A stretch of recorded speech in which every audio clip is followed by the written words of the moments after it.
Noong makatapos ako ng high school, kahit hindi ako ang panganay sa aming 5 na magkakapatid, sinikap ko ang magkaroon ng trabaho para makatulong kina mama at papa ng pagpapaaral sa aking mga nakababatang kapatid.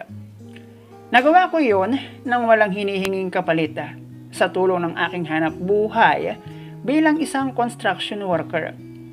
Pero ang lahat ng tulong na iyon ay hindi ko inakalang susuklian ni mama ng kakaibang pag-aasikaso at putahe tuwing sasapit ang dilim sa simple naming tahanan.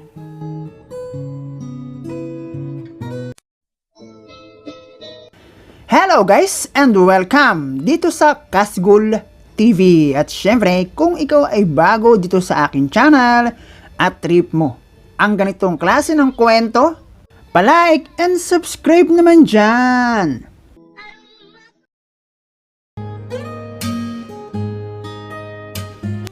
Tawagin mo na lang ako sa pangalang Carlo, 36 years old, at ayun, katulad ng iba dyan, single. Mahirap lang ang aming pamilya, bagay na alam nating lahat, hindi na iiba sa karamihan.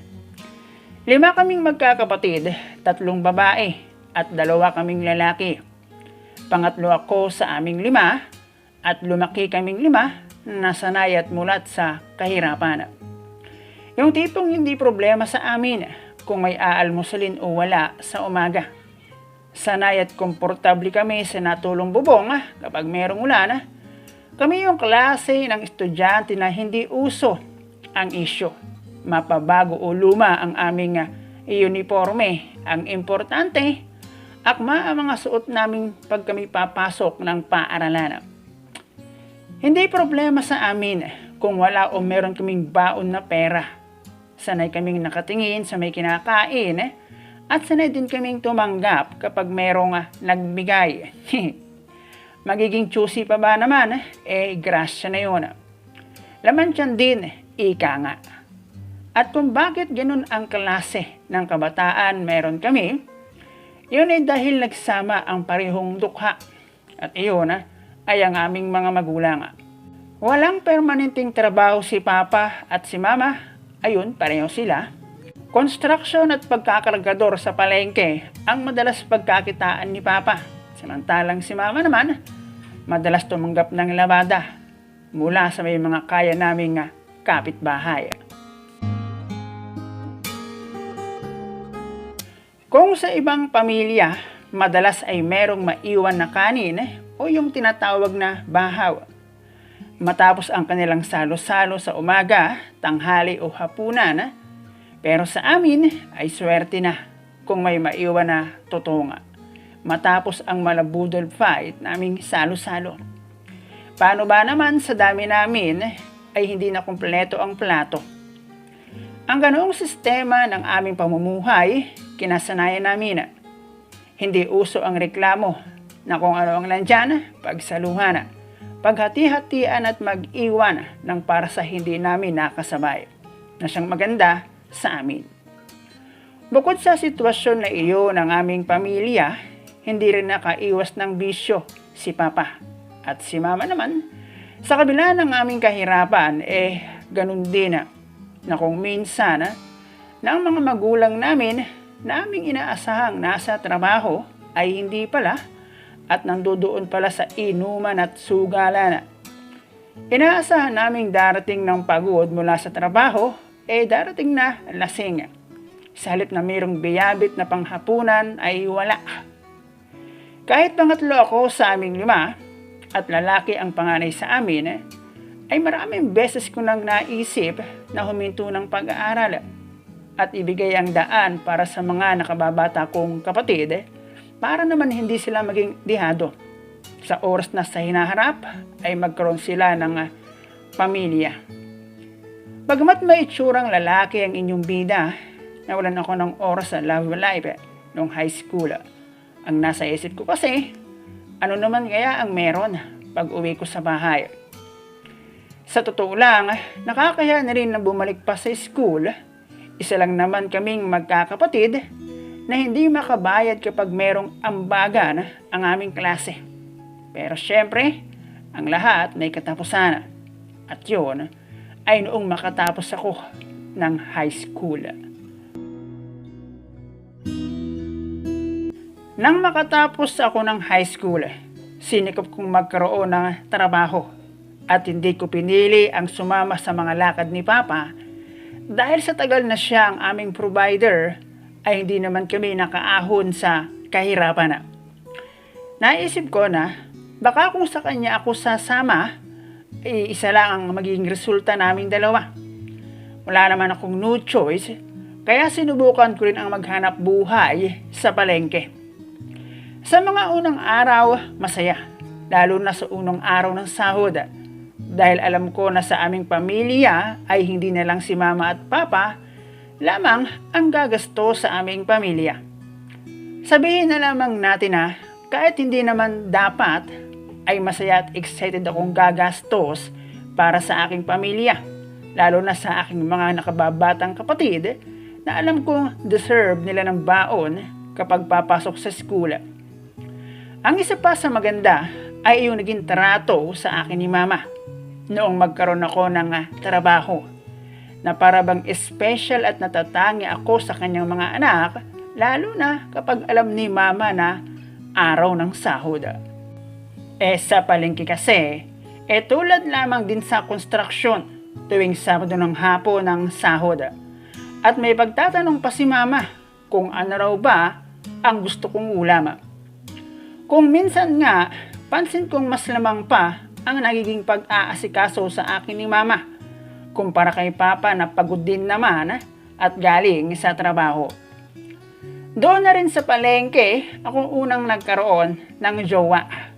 Kilig at kaba lamang talaga sa una, lalo na kung walang ganap na kabulastugan. Yun bang holding hands lamang ay sapat na?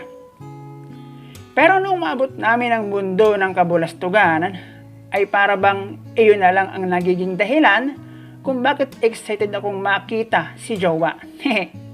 Ganon talaga ang buhay. Sabi nga ng mga naikasal, ay sa una lang masaya. Ang madalas naming tambayan ni jowa pagkakatapos ng trabaho sa palayan.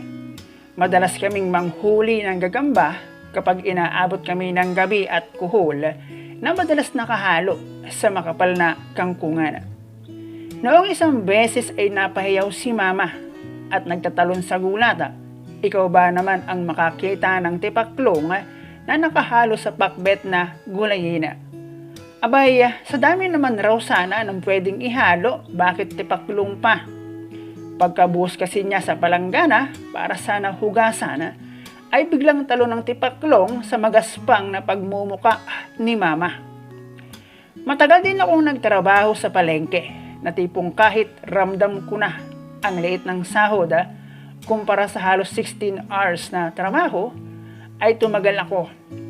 Dahil kahit pa paano ay libre ang foods at meron akong jowa na kasama ko naman pagdating sa kabulastugan. Minsan akong naisama ni Papa sa trabaho bilang labor at doon ko nakita ang pagkakaiba ng kitaan kumpara sa palengke. Sinabi sa akin ni Papa na iba pa at halos kalahati lang ng sinasahod ng labor ang sinasahod ng skilled. Kung ganoon sa isip ko, siguro talagang bukod sa mabisyo si Papa ay malaki lamang ang aming pamilya, kaya nagmumukhang walang kwenta ang kanyang sahod kumpara sa gastusin sa bahay. Iniwan ko ang pagiging palengke boy at syempre si Mama na ang unang natuwa at sa wakas daw ay natauhan ako na kung sa palengke ako magtatyaga at wala naman akong sariling negosyo, walang mangyayari sa akin. Nagtyaga ako sa pagiging labor at sa bawat araw na ako'y nagtatrabaho ay gumagawa ako ng paraan para subukan ang skill na maging gusto ko sa hinaharap. Dumaan ako sa pagiging mason, karpentero, pentor, at ang huli kong sinubukan ay ang welding. Halos lahat inalam ko kasama na ang tungkol sa kuryente. Sabi kasi sa akin ni Papa, kung gusto ko pa raw ng mas malaking kitaan, pag-aralan ko ang halos lahat para matuto akong mamakyaw. Hindi siya madali, kailangan ng matinding pasensya at pakikisama. Kailangan yon para matuto. Motor ang unang kong naipundar na ipinapasok ko pa sa loob ng aming bahay noong bago pa. Nakatulong ng pagpapaaral sa aking mga kapatid at kahit papaano naayos namin ang aming simpleng tahanan. Marami akong natutunan sa pagiging construction worker. Isa na doon, ang kung ako'y magpapamilya, dapat meron akong sariling tahanan at hindi nakikipisan sa magulang. Maraming GF na ang umiwan sa akin at sa tingin ko ay dahil hindi nila nakikita na magkakaroon sila sa akin ng maayos na kinabukasan. Kaya eto, hanggang sa ngayon, dahil mga magulang ko pa rin ang aking kasama sa buhay, ay hindi ko alam kung sa hinaharap ba ay magkakaroon ako ng pamilya.